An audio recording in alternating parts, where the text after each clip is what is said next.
Muy buenas tardes, compañeros y compañeras, profesor.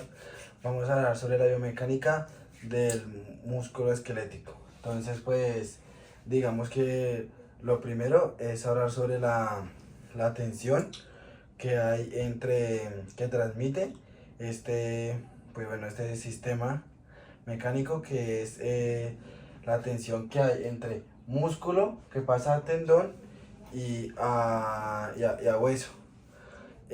También podemos decir que el hueso pues actúa como como una palanca que genera desplazamiento articular. Bueno, ya para complementar, podemos decir que pues como la cantidad de fuerza y movimiento se genera a través de unos componentes, como lo son la forma de darse la contracción, la longitud del músculo, la velocidad del movimiento que se realiza y los componentes, y lo importante que son los componentes activos y pasivos que trabajan en el músculo.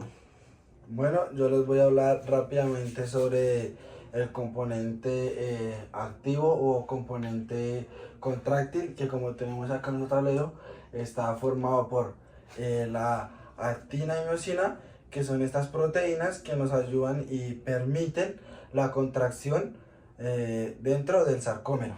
También tenemos que es fuerza ¿de qué? De acortamientos o puentes cruzados, que eso es cuando que esto pasa, bueno, los puentes cruzados pasa de entre la actina y miosina, donde se genera la fuerza de acortamiento. También tenemos lo que es la estimulación nerviosa, que esto solo actúa cuando hay una contracción voluntaria. Y lo último, que es el trabajo concéntrico, que ese es el responsable de cuando el músculo como que se acorta.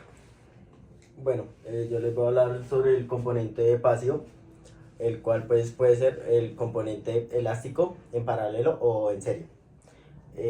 Esta pues básicamente no genera ninguna contracción por sí mismo. Este, este componente está formado por lo que es el tejido conectivo, los tendones, las proteínas elásticas, pues en la que ahí interviene pues como la titina. La función básicamente de esto es almacenar energía elástica cuando el músculo se estira. Y pues básicamente se libera cuando el músculo se acorta. Este componente es bastante clave para los movimientos explosivos, ya que nos ayuda pues a ahorrar energía en los gestos deportivos que vamos a realizar. Ya pues básicamente lo que sigue son la relación que tiene con la fuerza con la longitud y la fuerza con la velocidad. Bueno, la primera, lo que decía mi compañero, la relación de fuerza-longitud. Primero que todo, hablamos sobre que la longitud a medida del músculo hay una mayor cantidad de puentes cruzados activos, ya que por lo tanto hay una mayor cantidad de fuerza en esta, pues en esta, como podría decir, como longitud o en ese tipo de fuerza.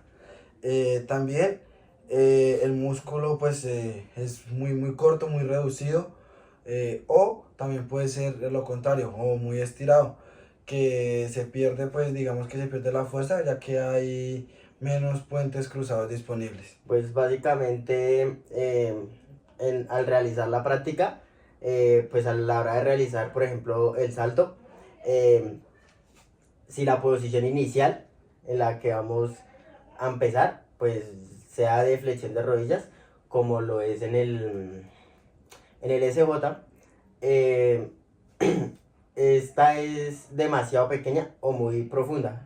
Si es demasiado profunda, el salto será menos eficiente. Y pues como decía el compañero, digamos que la posición más óptima para, digamos, poder mayor ver este tipo de fuerza, de longitud, es cuando el músculo está en la longitud media o a mitad, se estira nomás hasta la mitad, que donde nos ayuda a permitir aprovechar todo lo que es la tensión activa y pasiva de este músculo. La siguiente relación es la relación de fuerza-velocidad. Fuerza-velocidad, sí. Básicamente en esta nos quiere decir que pues cuando el músculo se acorta rápidamente, en la cual pues se produce una fase concéntrica, se produce menos fuerza. Y entonces cuando esta se estira, en la cual se produce una fase excéntrica, pues básicamente puede resistir o generar más tensión. Y pues a una velocidad cero o que no hay ningún movimiento, pues básicamente se puede hablar que se produce o sea una contracción isométrica. Pues básicamente a la hora del salto, pues la fase excéntrica rápida, en la cual pues se realiza un descenso, esta es la principal clave para cargar energía pues básicamente elástica y aumentar la fuerza en la fase concéntrica o a la hora de realizar el impulso. Bueno, ahora pues vamos a hablar también como algo muy importante, que es la aplicación y la relación que hay entre los componentes que explicamos hace un rato, que era el componente activo contráctil o el componente pasivo, con los tres saltos que vimos, que es el CJ, que es Squat Jump, el CMJ, que es el Counter Movement Jump, y el Abalakov.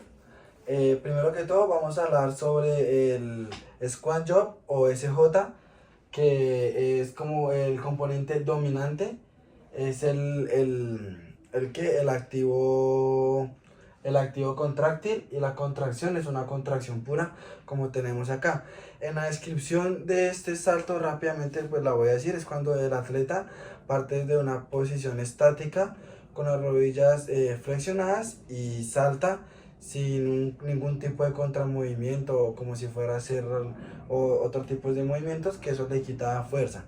Como ahorita decía, el componente pues dominante es el componente activo contráctil, ya que este componente no tiene ningún tipo de estiramiento previo del músculo, que evita que no se realice de la manera más óptima. Eh, bueno, como dice acá, la contracción es una contracción pura, como se encuentra acá en el tablero. Y como resultado, pues digamos, es el salto en el que menor altura pues podemos llegar. Y biomecánicamente se usa solo la fuerza voluntaria, sin aprovechar el componente elástico. El siguiente salto es el CMJ, el cual pues básicamente acá en el componente dominante es el activo más el pasivo. Pues básicamente la descripción breve de este salto, el atleta pues realiza una flexión rápida en la cual pues se realiza un descenso antes del salto. Básicamente pues como ya lo dije, el componente dominante es activo más pasivo, y ya en la contracción pues se maneja o se realiza un ciclo de estiramiento o estiramiento de acortamiento. Pues como resultado, básicamente pues este debería o se asemeja más a que debe ser un salto mucho mayor que el SJ.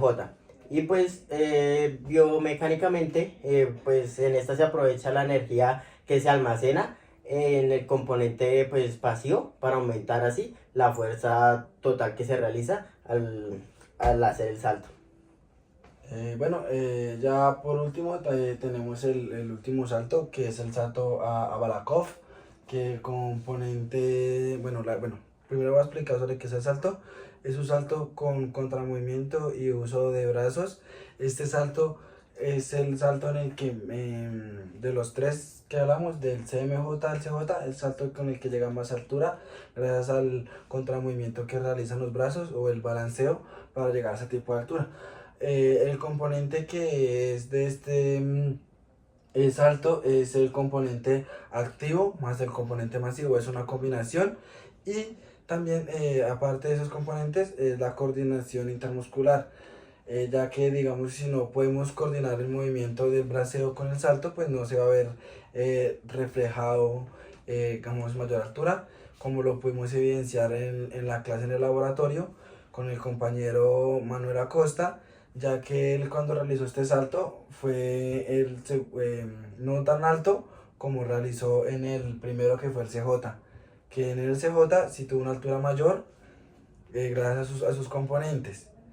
Eh, digamos que en cambio a la Balakov no pudo llegar como a su óptimo salto, ya que por el balanceo, por la coordinación que tuvo, no pudo, digamos, llegar a ese potencial.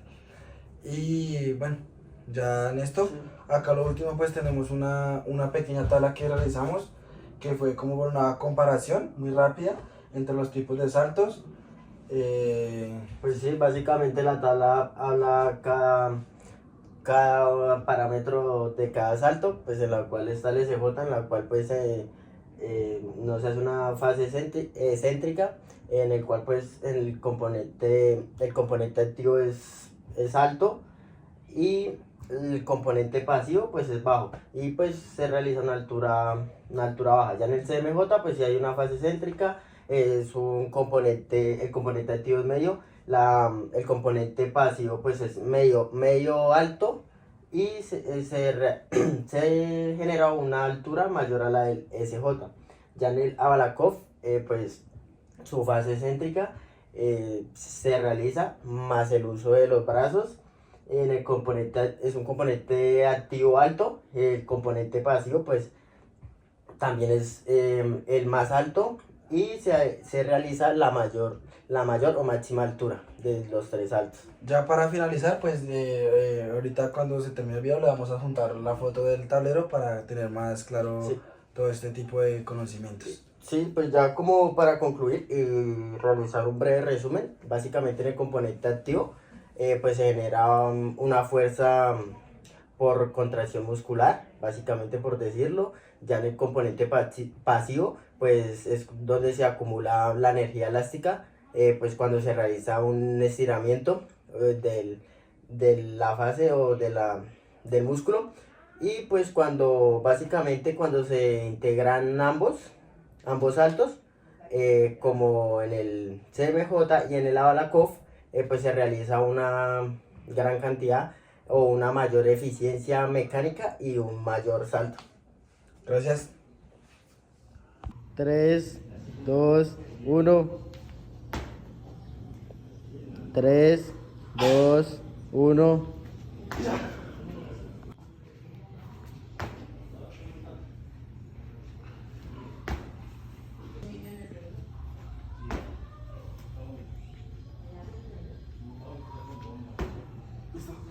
3, 2, 1. 3, 2, 1.